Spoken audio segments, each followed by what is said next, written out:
আজকে গরমে দেখো অমৃত নিয়ে এসেছি। অমৃত এত যে গরম পড়ছে, খেলে খুবই ভালো লাগবে, পেটেরও আরাম মনেরও আরাম হবে। এই যে পাকা কুমড়ো দিয়ে শুক্তো বানিয়েছি, সেটারই রেসিপি আজকে নিয়ে এসেছি। তোমরা কে কে খেয়েছো সেটা জানিও। পাকা কুমড়োর শুক্তো উচ্ছে পাতা দিয়ে, এটা উচ্ছে দিয়ে করলেও হয়, কিন্তু উচ্ছে পাতা দিয়ে বেশি সুন্দর লাগে এই কুমড়োর শুক্তোটা খেতে। প্রথমে পাকা কুমড়োগুলো এই যে খোসা ছুলে লম্বা লম্বা করে কেটে নিয়েছি। এবার গ্রেটারে ঘষে ভালো করে গ্রেট করে নেব। এই যে দেখো ঘষছি আমি, ঘষে ঘষে এটা গ্রেট করে নেব, যাতে এটা বেশি টাইম না লাগে সিদ্ধ হতে, আর যাতে টক ভাবটা না লাগে। যদি মোটা মোটা করে কুচানো হয় তাহলে কিন্তু টক ভাবটা থেকে যাবে, যার জন্য গ্রেট করে নিচ্ছি। গ্রেট করে চেপে জলটা ফেলে দেবো এটার মধ্যে থেকে, যাতে টক ভাবটা এর থেকে বেরিয়ে যায়। আর এদিকে নিয়েছি হচ্ছে উচ্ছে পাতা। এই দেখো উচ্ছে পাতা ধুয়ে পরিষ্কার করে নিয়েছি। এই যে আমাদের গাছেরই এটা উচ্ছে পাতা, এই নিয়েছি, এটা পরিষ্কার করে ধুয়ে নিয়েছি ভালো করে। নেওয়ার পরে এটা এবার কুচি কুচি করে কেটে নিতে হবে। কেটে নেওয়ার পরে এদিকে কড়াইতে জল বসিয়ে দিয়েছি, গরম জল। গরম জলের মধ্যে এই কুমড়োগুলো দিয়ে এই যে লবণ দিয়ে হালকা করে ভাপিয়ে নিতে হবে, যাতে এর থেকে টক ভাবটা বেরিয়ে যায়। দেখো উচ্ছে পাতা কুচি কুচি করে কেটে নিয়েছি, ভালো করে কুচিয়ে নিতে হবে।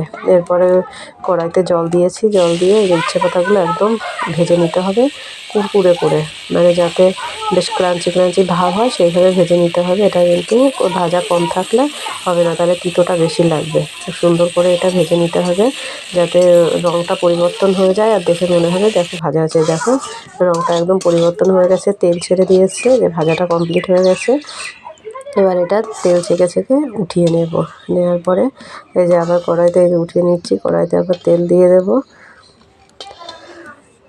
কড়াইতে তেল দিয়ে সর্ষে ফোড়ন দিয়ে দেবো।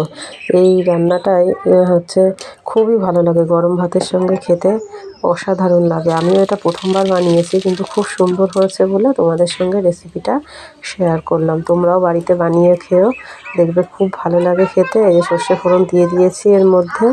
এবার ওই যে সিদ্ধ করে রেখেছিলাম জল ঝরিয়ে, সেই কুমড়োটা দিয়ে দিলাম।